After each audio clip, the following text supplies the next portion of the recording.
tiba-tiba Bambeter menghempaskan sebuah tembakan, menghentak semua orang, bahwa konon kabarnya ijazah Pak Jokowi diproduksi dari Universitas Pasar Pramuka.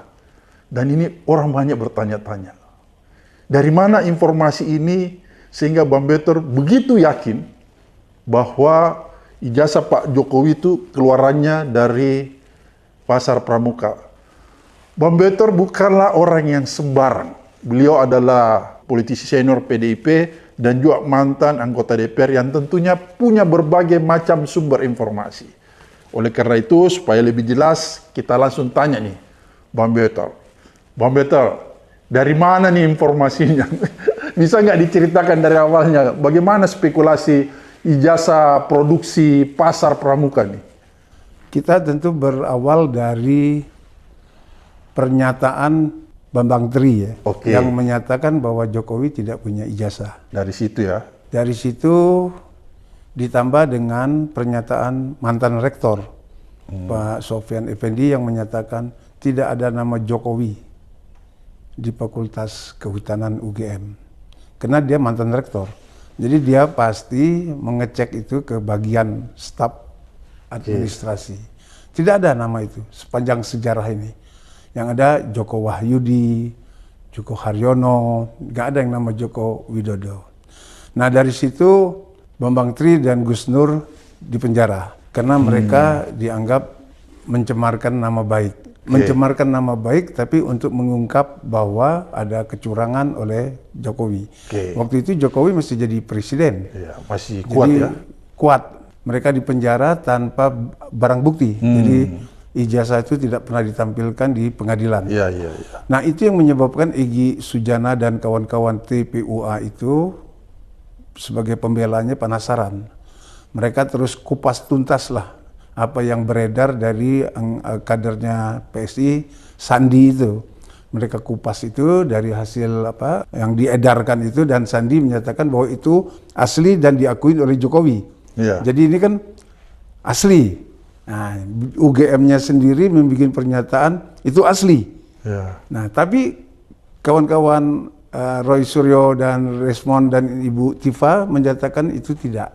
Nah, perlawanan itu menyebabkan kami datanglah ke UGM itu tanggal 15-16 itu ke Jokowi. Di dua tempat itu kami nggak mendapatkan jawaban yang memuaskan. Bambeter ke sana juga ya? Saya ikut. Nah, jadi saya di dalam perjalanan itu menyatakan, saya yakin Roy, Rismond dan Tifa dan Kurnia ini benar. Nah, karena kalau itu mereka benar, jadi UGM ini mengada-ngada. Artinya ini bukan produk dia tapi dia akuin. Lantas kalau itu bukan punya UGM, itu diproduk di mana? Nah, saya langsung ingat awal peristiwa pilkada, pemilu-pemilu di zamannya reformasi ini. Ya. Itu PDI Perjuangan banyak kadernya yang menjadi anggota dewan, yang menjadi bupati, jadi gubernur. Ijazahnya palsu. Oh begitu ya? Ya, jadi karena palsu semua, seharusnya Bariskrim yang sekarang ini kalau mereka pada tahun-tahun di awal 2012-2010 itu sudah menjadi polisi, mereka tahu betapa banyaknya ijazah-ijazah yang diproduksi oleh Pasar Pramuka. Jadi aneh juga kalau sekiranya Bariskrim yang sekarang tidak mengenal Pasar Pramuka. Apalagi kalau orang-orang itu pernah di Polres Jakarta Pusat, Jakarta Timur. Artinya posisi Pasar Pramuka itu di antara timur dan pusat. Di situ, jadi ada ketua DKI, ada ketua DPRD, ada sarjananya palsu. Dulu Bambeter, kenapa itu banyak orang PDIP itu pergi ke Pasar Pramuka membuat ijazah palsu, ijazah sarjana? Ya karena persyaratan untuk menjadi anggota dewan, untuk menjadi bupati, wali kota, gubernur, syaratnya kan harus punya ijazah. Nah, kader kami rata-rata pada waktu awal itu bertato, berpakar bahar, nggak punya. Nah, mereka dibimbing oleh kawan kita yang namanya Denny ini. Nah, Denny inilah yang mencari di mana orang-orang yang mampu, ahli untuk membuat ijazah. Nah, jadi di situ kami punya gubernur namanya dulu si Rodolfo Dede, juga sarjana ijazahnya palsu. Itu produksi Pasar Pramuka? Belum tahu saya, tapi Tapi palsu? Ya, tapi dia dinyatakan palsu, terus digagalkan. Oke. Terus ada JS Saragi, juga digagalkan untuk periode keduanya. Nah, jadi kita belajar dari situ, saya terus teringat ada Pasar Pramuka. Nah, saya cek setelah pulang dari Solo itu, saya lacak ke kawan-kawan saya yang di kader kan. Ini gimana kok ada pernyataan pertengkaran antara kawan-kawan Roy Suryo dan kawan-kawan dengan UGM, bahwa UGM mengaku ini produknya, tapi secara administrasi legalitas itu pasti palsu. Nah, saya meneliti terus tuh pernyataan-pernyataan itu. Saya jadi teringat itu Pasar Pramuka. Nah, saya lacak, ini siapa yang pertama kali menerima rombongan Solo. Jadi Solo itu pada awal 2012 itu datang ke Jakarta. Pak Jokowi nih rombongannya Pak Jokowi. Di antara rombongan itu ada nama-nama ini, ketemulah dengan kawan-kawan di DKI.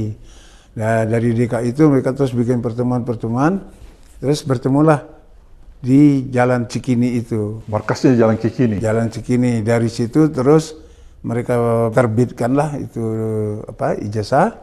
Terus dari situ Jokowi lolos. Jangan dulu Bang. Itu orang-orang dari Solo yang sama Jokowi yang datang siapa-siapa itu? Ya, banyak ya, tapi yang inti itu sekitar 3, 4, 5 orang. Masih ada yang diingat namanya? Masih ada David, Anggit, Widodo, ada Seusaini. Oke. Terus ketemu orang DKI siapa itu? Ya, DKI ya ketemu Mas Pras siapa? Pras Setio Edi. Oke. Terus ketemu Denny, ketemulah dengan Indra sama Yulianto. Denny ini siapa? Denny ini aktivis senior PDI di DKI. Nah, dia yang menjadi sekretaris pemenangan Jokowi di gubernur. Oke, waktu mau mencalonkan diri jadi gubernur. Jadi gubernur. Nah, dari situlah terus dirintis. Nah, Denny ini otaknya cerdas. Memang dia cerdas, cuma nasibnya samalah, belum bisa menjadi elit. Belum bisa jadi menteri. Ya, dia merancang itu. Merancang mungkin dari mulai ijazah SD, SMP, SMA itu dia yang bikin atau bagaimana, karena berdasarkan informasi dari Bambang Tri kan dia tidak punya ijazah sama sekali. Jadi waktu dia maju di Solo, kami juga nggak tahu pakai apa dan bagaimana dia bisa lulus di Solo, karena di Solo dibilang dia pakai Dr. Andes. Nah, sampai di Jakarta berubah menjadi insinyur. Saya juga nggak tahu apa sebabnya. Terus kenapa mereka milihnya UGM. Nah, pada waktu itulah Denny menjadi sahabat kentalnya si Widodo. Nah, mereka inilah yang sering ketemu dengan Widodo nih geng dari Solo ya? Solo. Solo. Ada Isnaini juga di situ. Nah, pertemuan-pertemuan yang sangat efektif itu terjadilah ijazah-ijazah itu. Nah, itu diloloskan ketemu Mas Pras. Mas Pras bersama rombongan, di situ ada Gerindranya, ada PDI-nya, dan ada beberapa orang datang ke KPUD DKI, ketemu Juri Andriantoro. Nah, juri juga tidak tahu ini dokumen-dokumen Jokowi ini apakah asli apa tidak. Tapi jangan dulu Bang Viator. Apakah waktu rombongan Solo datang ke Jakarta tuh dengan dia mencalonkan Jokowi jadi gubernur kan, itu kan ketemu sama tim di Jakarta, ada Pras, ada Denny. Apakah memang timnya Jokowi itu kasih tahu sama teman-teman di Jakarta, PDIP Jakarta, bahwa Pak Jokowi ini tidak ada ijazahnya? Ya, nggak ada dokumen. Nggak ada oh, dia bilang nggak ada dokumen. Ada dokumen nikah, dokumen apa, sampai itu semua dibikinin, termasuk surat keterangan sehat dari rumah sakit, tidak kena narkoba, terus surat nikah, segala macam itu dibikin. Oh, satu paket? Satu paket. Kenapa harus dibikinin? Kan dia udah menikah. Persyaratannya harus itu. Kan pasti kalau surat nikah ada, Bang Betor. Ya, mungkin ya. Tapi pada waktu diterima Sama ya tim Jakarta itu memang nggak ada semua. oh, Jadi dibikinin. Jadi dia minta Jadi dibikinin. fotonya itu sama semua. Oke. Foto nikah, foto ijazah, foto SMA, foto itu sama semua. Kenapa Nah, Bang Better tahu bahwa fotonya itu sama semua? kan dibilang kan? Pernah lihat nggak? Bang Better pernah lihat nggak? Belum lihat. Siapa yang kasih tahu Bang Better bahwa itu sama semua fotonya, foto nikah, ijazah apa? Kan dokumen itu setelah siap Oke. pada 2012 kan, Oke. diserahkan ke Mas Pras. Oke. Mas Pras terus dikasihkan ke KPUD. Oke. Sudah itu Jokowi maju ke presiden. Nah, masuk ke presiden, masuk ke administrasi DPP. Ya. Nah, orang DPP bilang, "Bang, ini fotonya sama semua nih," kata dia. Jokowi ini. Siapa yang kasih tahu Bang Better itu bilang foto? Ya kawan di Kawan. ya. Berarti yang tahu persis ini Mas Pras ya? Pras Karena kan pegang. waktu pencalonan gubernur Ya. kan, jadi awal pembuatan dokumen yang 2012. diduga palsu, Ya. itu ketika hendak mencalonkan diri jadi gubernur. Gubernur. Oh, gitu. Bukan presiden ya, gubernur ya? Jadi dokumen itu dijadikan lagi dokumennya untuk presiden. Oh, oke. Jadi dokumen yang kita duga palsu, Nah, yang dipakai menurut Bang Better dibuat di Pasar Pramuka, Ya. itu digunakan untuk mencalonkan Pak Jokowi di gubernur. Ya. Kemudian dokumen itu juga digunakan untuk mencalonkan Ya. Pak Jokowi di presiden. Jadi presiden. Oke. Dan menurut Bang Better, itu yang memprakarsai, yang datang ke Pasar Pramuka itu Denny. Jadi gini, Denny memperkenalkan Oh. para pelaku yang di pasar Pramuka itu Ya. dikenalkan kepada Widodo. Orangnya Pak Jokowi. Pak Widodo inilah terus memprakarsai pertemuan dengan orang-orang di pasar Pramuka. Oke, jadi Tapi orangnya yang Pak... membuat draft itu Denny. Oke, jangan dulu. Jadi berarti Bang Denny memperkenalkan Ya, orang di Pasar Pramuka Ya. kepada Widodo, orangnya Pak Ya. Jokowi. Ya. Bilang kalau kamu bikin yang palsu, ini orangnya, gitu, Ya. dipertemukan. Ya. Jadi akhirnya yang menindaklanjuti Denny sama Widodo. orang dua itu. Tapi sebelumnya mereka ketemu Jokowi terus. Oke. Karena kan untuk meyakinkan bahwa ini siap Bang Better, dari mana cerita ini Bang Better dapat? dari kader. Saya nggak mungkin kalau nggak dapat dari kader. Iya, maksud. Bisa nggak disebutkan? Nggak bisa ya? Rahasia. Belum waktunya. Belum waktunya. Iya. Tapi dari kader PDIP ya? Ya. Berarti pada saat itu pencalonan gubernur Pak Jokowi itu berpasangan dengan Ahok ya? Ahok. Saya kontak Ahok. Oke. Saya bicara sama Ahok. Oke. Ahok bilang, ya saya tahu ada Widodo.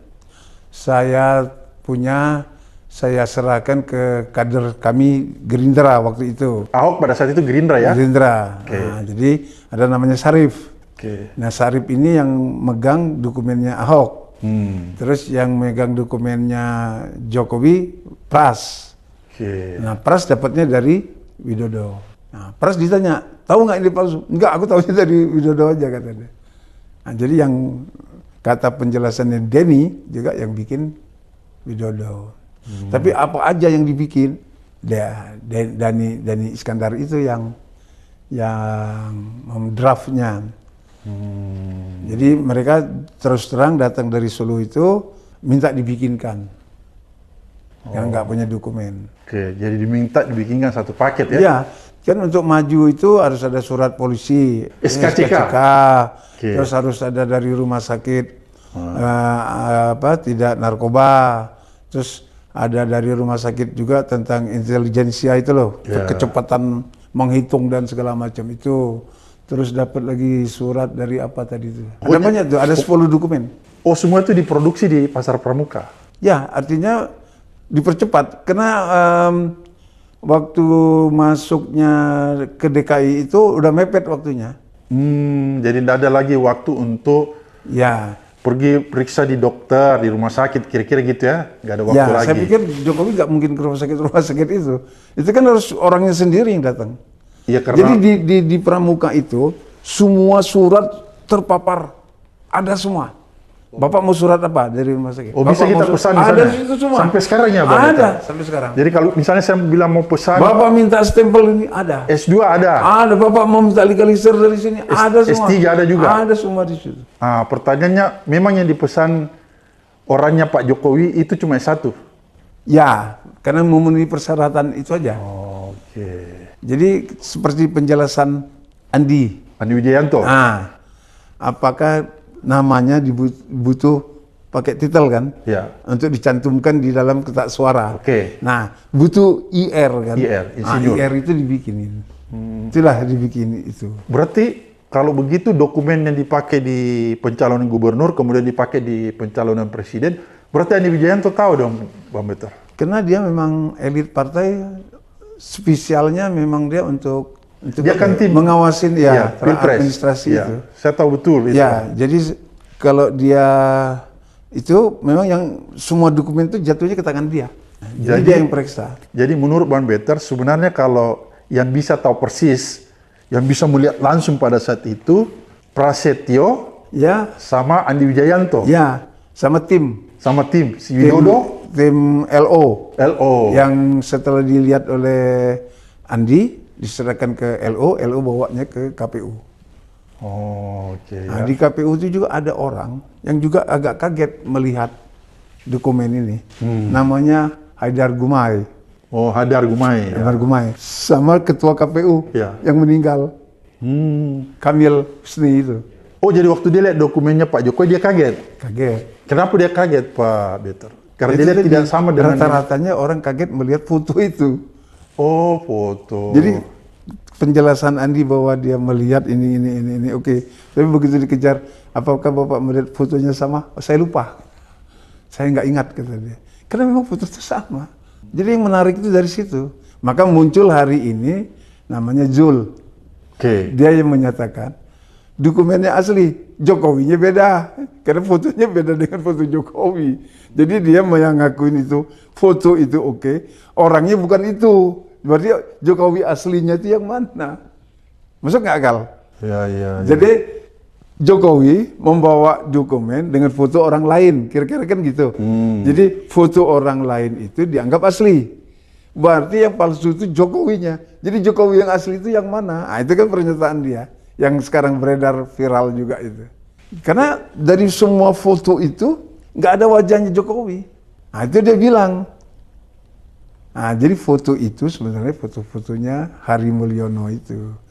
Adik iparnya Jokowi, suaminya Idayati, yang nikah sama Anwar Usman. Bang Peter, sebagai elit PDIP ini, mantan anggota DPR, kan Bang Peter ini bukan orang sembara di PDIP, elit juga ya, dekat juga dulu dengan Pak Taufik Kemas. Masih punya akses nggak melihat dokumennya Pak Jokowi? Sekarang kan semuanya harusnya ada di KPU kan? Oh, nggak ada arsipnya di DPP? Pasti ada. Tapi itu kan akan prosedurnya panjang.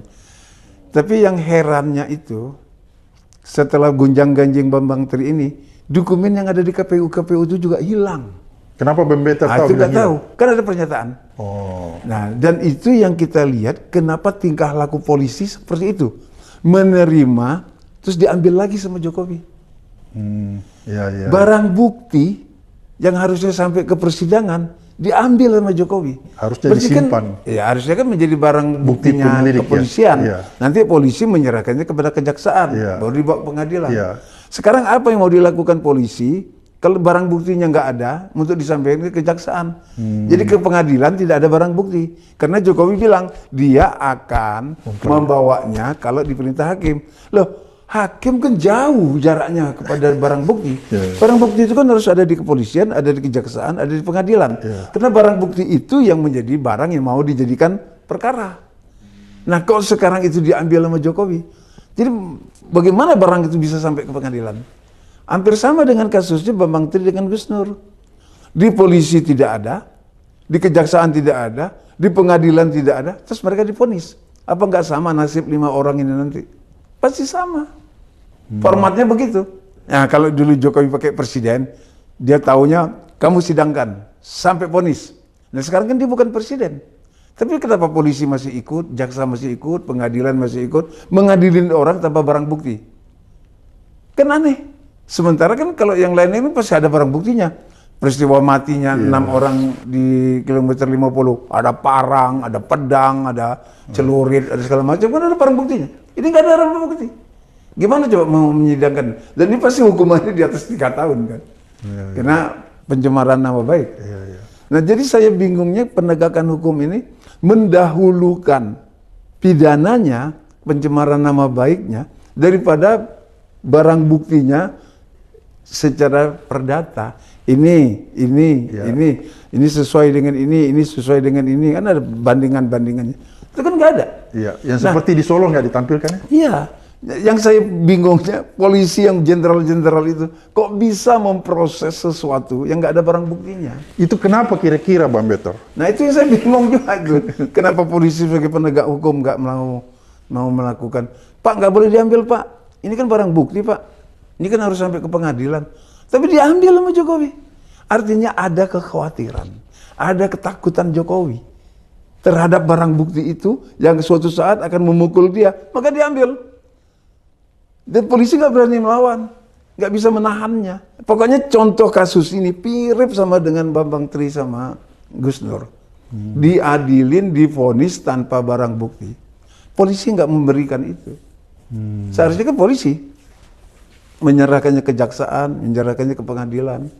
Bang Betor, pernah nggak ketemu Mas Pras setelah ribut-ribut ini? Belum, saya sudah telepon dia. Dia telepon saya juga.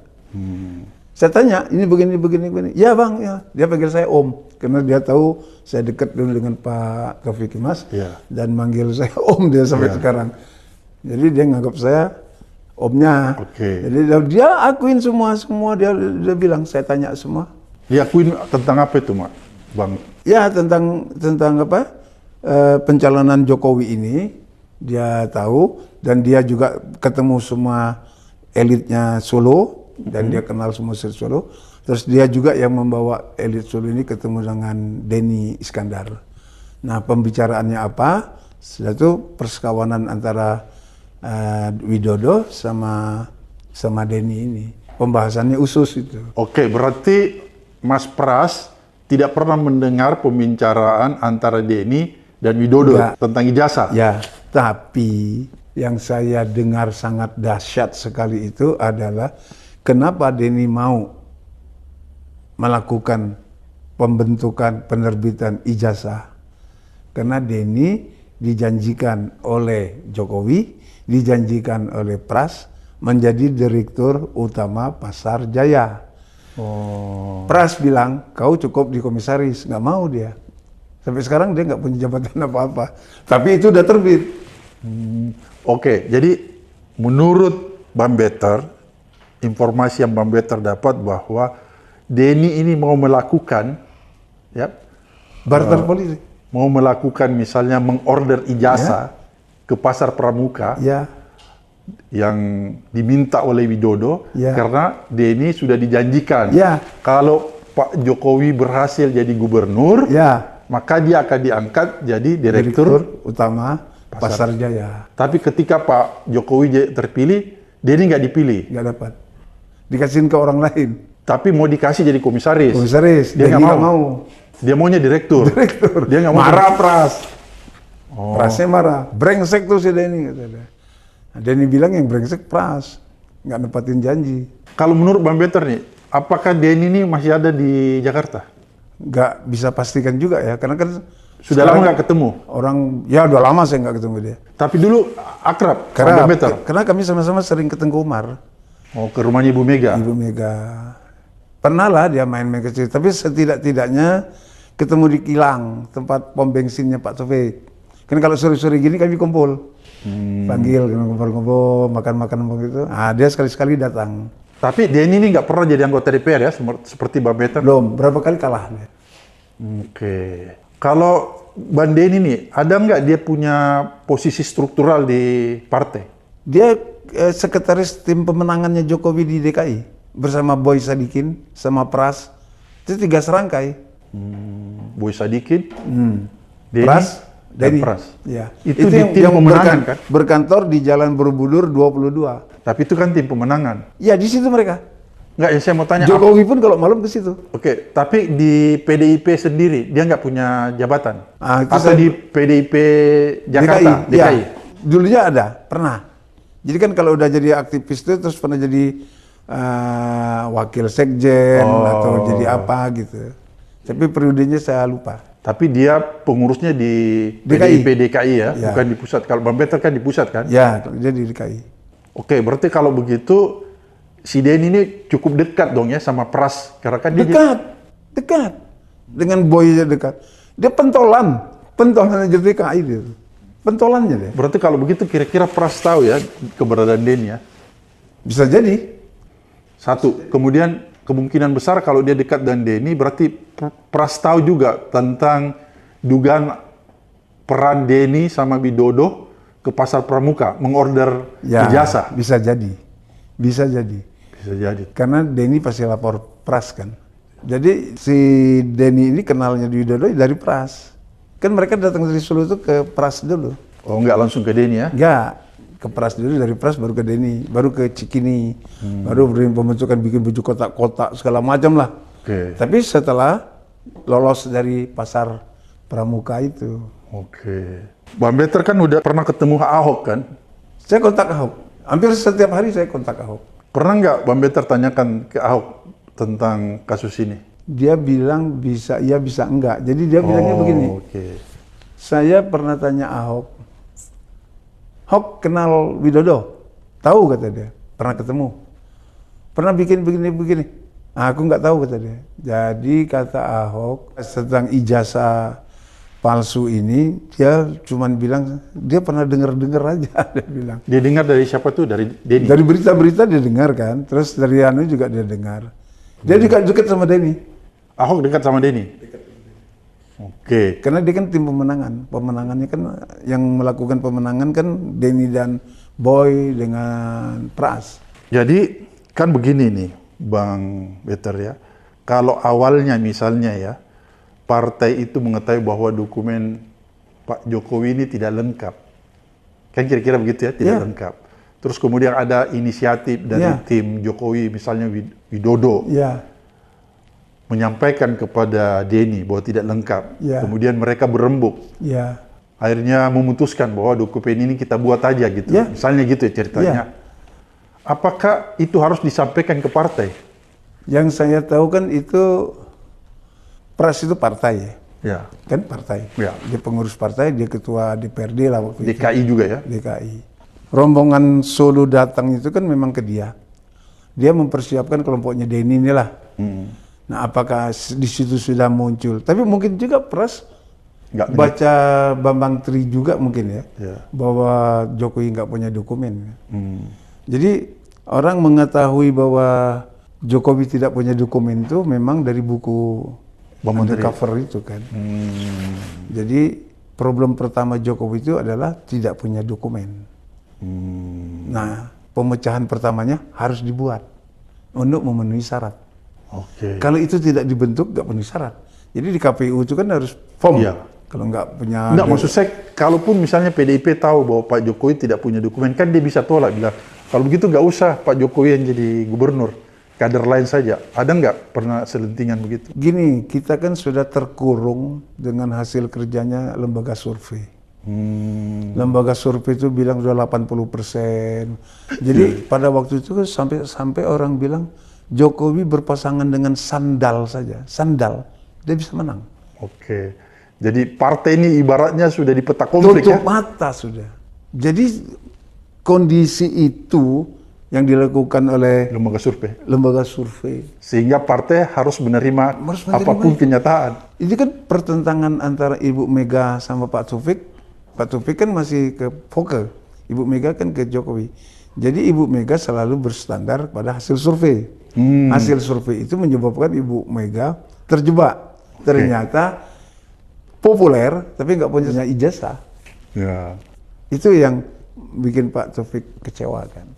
Oke, jadi ini karena ada jebakan hasil survei ya, Hasil jadi survei. terpaksa PDIP Hasil menerima, survei, iya. kira-kira gitu. Gitu. Tapi pada awalnya memang Taufik Kemas nggak mau terima. Enggak. Karena Pak Taufik kan melihat orang gitu kan secara apa ya? Dia punya talenta kali Dia ya. punya insting ya. Iya. Dia ngeliat nih orang aneh kata dia. Ini orang rakus kekuasaan.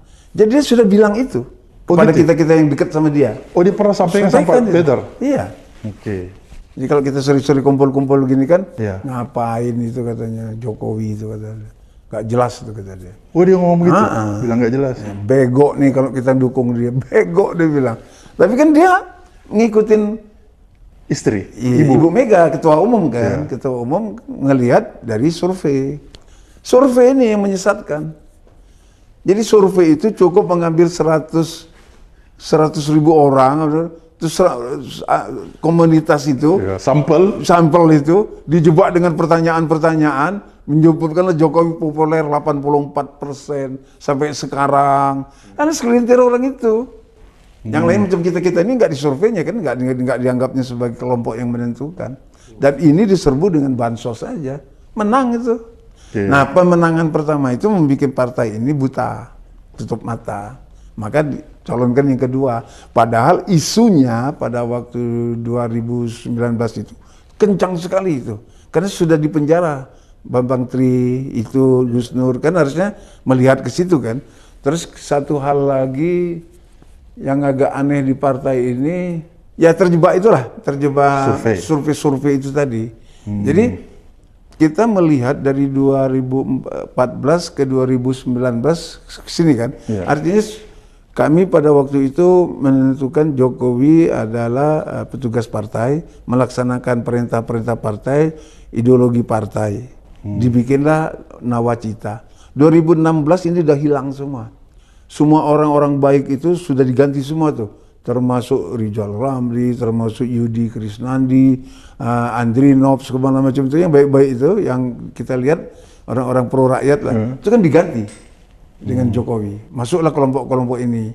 Nah, berubahlah itu mesin politik itu. 2019 lebih dahsyat lagi. PDI nggak kebagian Menko. Yang tadinya Menko-nya ada Puan, ini nggak ada. Jadi Jokowi yang kata Rocky Gerung, presiden nggak ada otaknya itu, otaknya diisi oleh itu Rini Suwandi, Erick Thohir, Luhut Binsar Panjaitan, terus siapa lagi nih? Nah, praktik. Orang ini mengisi otak Jokowi. Berubahlah Jokowi, bukan lagi PDI, bukan lagi menjadi pro rakyat, jadilah dia menjadi liberal. Oligarki itu. Mungkinlah semua kebijakannya berubah, semua tambang diambil.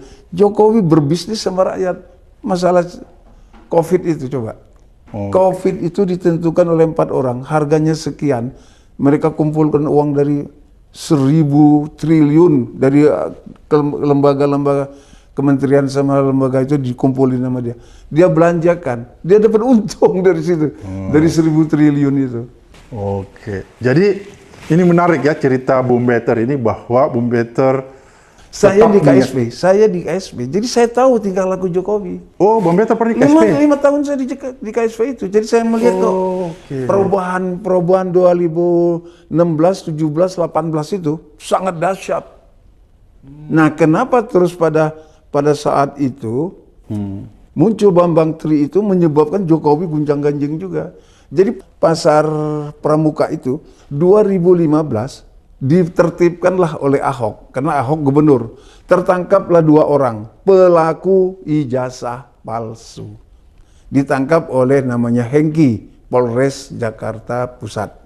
Nah, orang 2 ini kalau dicari, apakah mereka pelaku pembuat ijazahnya Jokowi? Itu harus dikejar.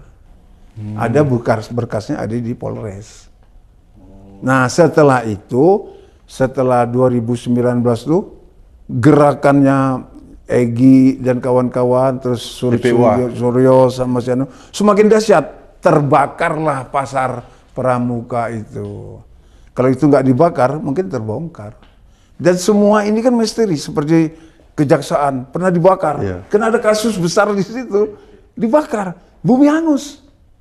Itu caranya. Jadi menurut Bang Better, kebakaran di pasar Pramuka itu bukan kecelakaan biasa, tapi itu sepertinya ada upaya kesengajaan. Ya, kalau kita melihat dari kejadian-kejadian runtutannya, kan gitu. Yang ini meninggal, yang ini dikejar, yang ini dipenjara, yang ini begini.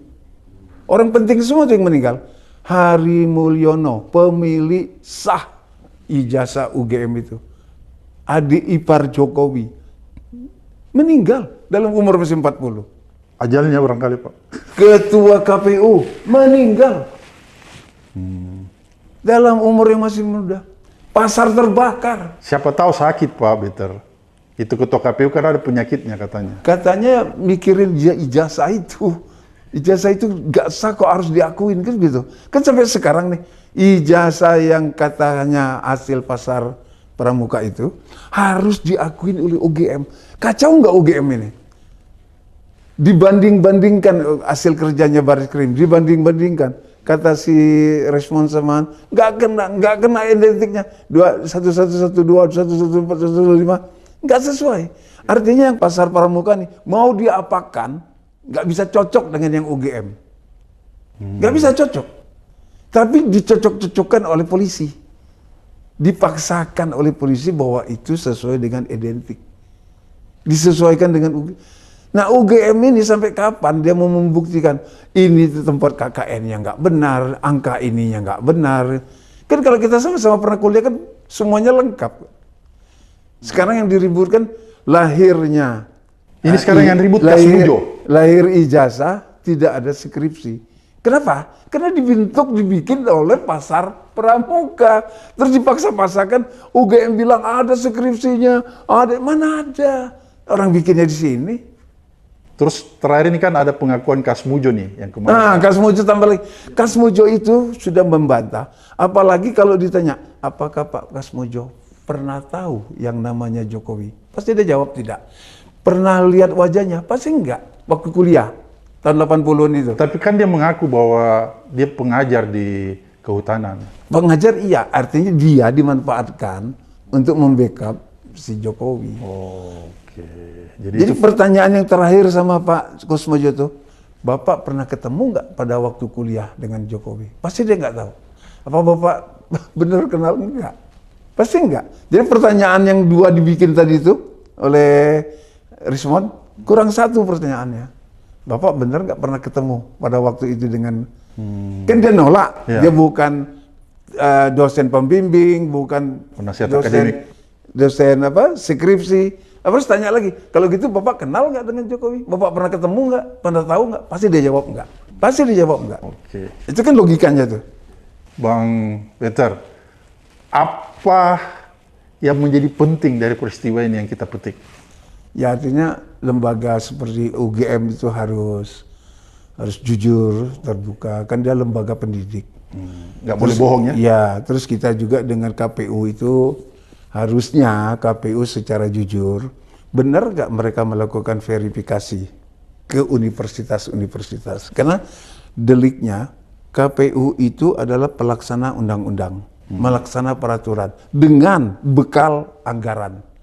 Dia punya anggaran, punya dana untuk melakukan verifikasi. Dia nginep berapa hari di Jogja, naik apa, di hotel apa, dia ketemu dengan orang UGM-nya siapa yang menerima mereka, dekan, apa, segala macam. Dibikin dong berita acara. Bahwa kami KPU, 3 orang, siapa, ketemu dengan pihak UGM, siapa, pada hari tanggal jam berapa, membahas tentang ini. Berita acara dong. Ini nggak ada semua. Ini jadi kertas yang dari pasar pramuka itu hanya memenuhi satu lembar persyaratan, dan ini dipaksa diakuin di sana, dipaksa diakuin di Baris Krim.